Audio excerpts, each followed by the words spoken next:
గౌరవనీయ ఉప ముఖ్యమంత్రి ప్రజలందరూ టీవీల దగ్గర చూస్తున్నారు పవన్ కళ్యాణ్ గారు.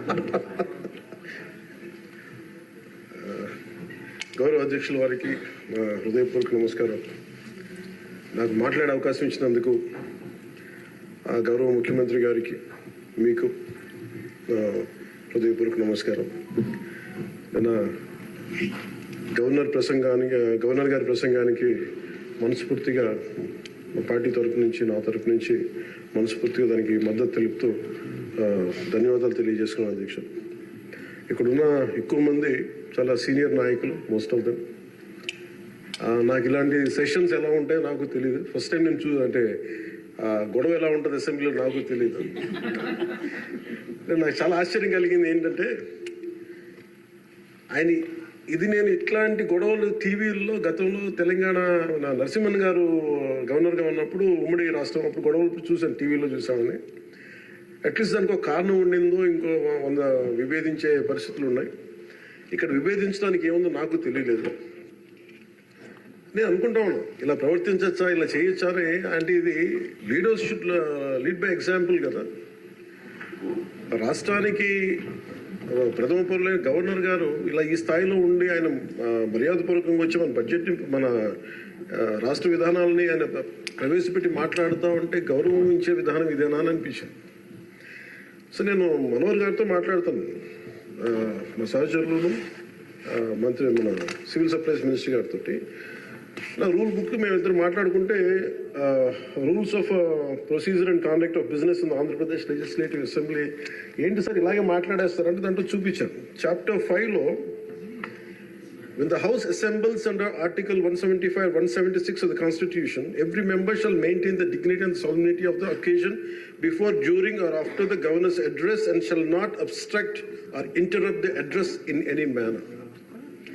Maintenance of dignity and solidity at governors address అనేది చాలా స్పష్టంగా ఈ రూల్ బుక్లో ఉంటే మనమే రూల్స్ని ఇంప్లిమెంట్ చేయాల్సిన వాళ్ళం.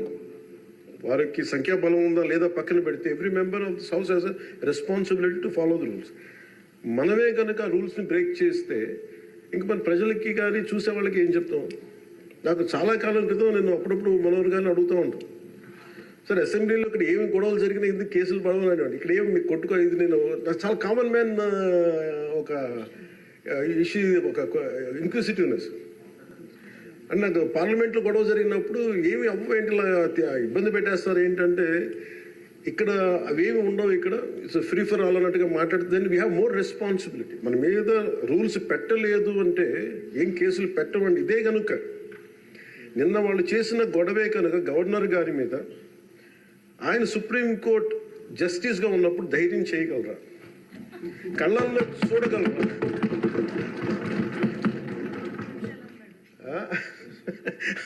నాకు అదే అనిపించింది. అంటే గౌరవించాల్సింది ఈ విధానం ఏంటనిపించింది. నిన్న టీవీ వాళ్ళని అడిగారు, మీరు వైసీపీ నాయకులు ఇలా మాట్లాడారు కదా, మీ ఇదేంటి అని. YCP synonym for ruckus. అంటే గొడవకు కానీ బూతులకు కానీ వాళ్ళు పర్యాయ పదం అయిపోయారు.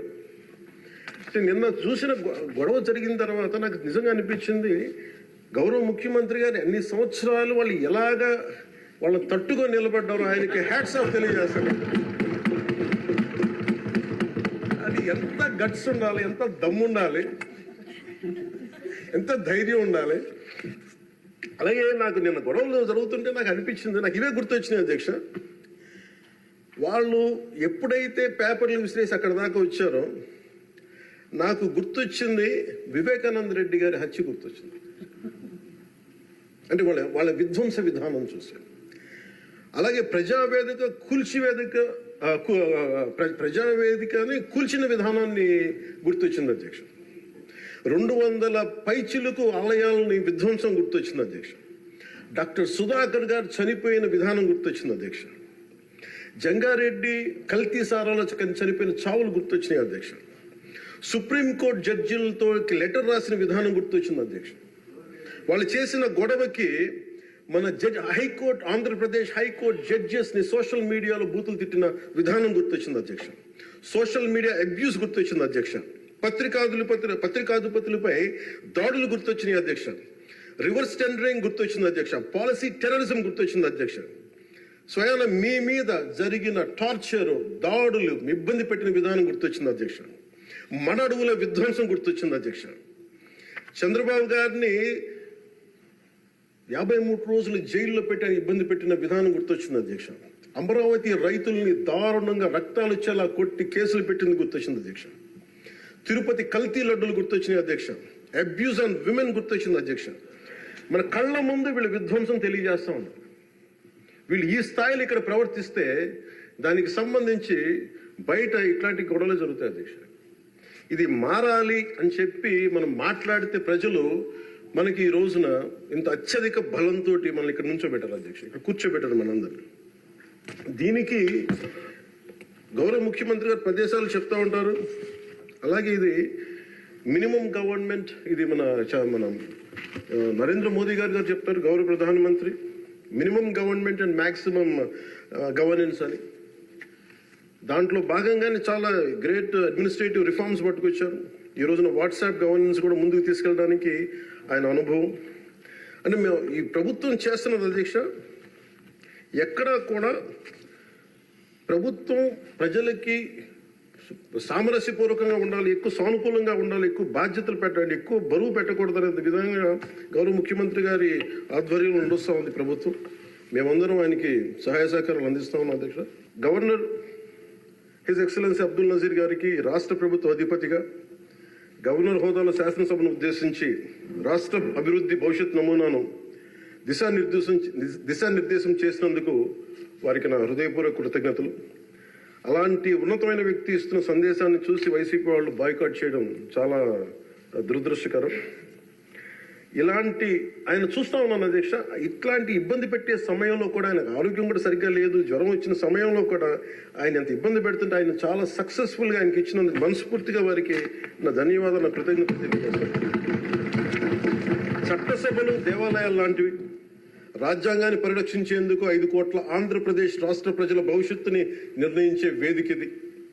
అలాంటి సభను హుందాగా నడిపించాలని కూటమి ప్రభుత్వం అధికారులకు వచ్చిన రోజు నుంచి తరచుగా చెప్తూ గౌరవ ముఖ్యమంత్రి గారు పదే మా అందరికీ దిశానిర్దేశం చేస్తూ ఉంటారు. గతంలో కూడా మొదటి రోజు కూడా వారికి ఎట్లా రావాలి పెడితే లేదు మనం ఇబ్బంది పెట్టొద్దు, వాళ్ళకి 11 సీట్లు వచ్చినా కానీ పాపం వారికి ఇవ్వాల్సిన గౌరవం వాళ్ళకి ఇద్దామని చెప్పి ఏ రోజు కూడా ఇబ్బంది పెట్టి గబుక్కులు ఒక మాట అంటుంటే గౌరవ సభ్యులు కొంతమంది ఇక్కడి నుంచి అలా చెయ్యొద్దు, అలా మాట్లాడకండి అని అందరినీ చాలా సున్నితంగా మందలించారు ఆయన. ఇట్లాంటి ఉన్నప్పుడు వాళ్ళు ప్రవర్తించే విధానం చాలా బాధ అనిపించింది. మేమందరం 164 మంది సభ్యులు చాలా బాధ్యతగా వ్యవహరిస్తున్నాం అధ్యక్ష. భవిష్యత్తులో కూడా రాజ్యాంగ పరిరక్షణ, రాష్ట్ర ప్రజల సంక్షేమం, రాష్ట్ర సమగ్ర అభివృద్ధి ధ్యేయంగా వ్యవహరిస్తామని సందర్భంగా గవర్నర్ గారికి శాసనసభ వేదికగా తెలియజేస్తాం. నిన్న సభలో గందరగోళం సృష్టించి సభ నుండి వెళ్ళిపోయిన 11 మంది ఎమ్మెల్యేల పార్టీకి సంబంధించిన ఎమ్మెల్సీ ప్రవర్తనల్ని ఖండిస్తూ ఇందులో ఆ తప్పు లేనప్పటికీ కూడా గవర్నర్ గారికి ప్రభుత్వం తరఫున క్షమాపణ తెలియజేస్తాను అధ్యక్ష. గౌరవ శాసనసభ స్పీకర్ శ్రీ అయ్యన్న పాత్రుడి గారికి, సభలో ఆసీనులై ఉన్న గౌరవ ముఖ్యమంత్రి శ్రీ నారా చంద్రబాబు నాయుడు గారికి,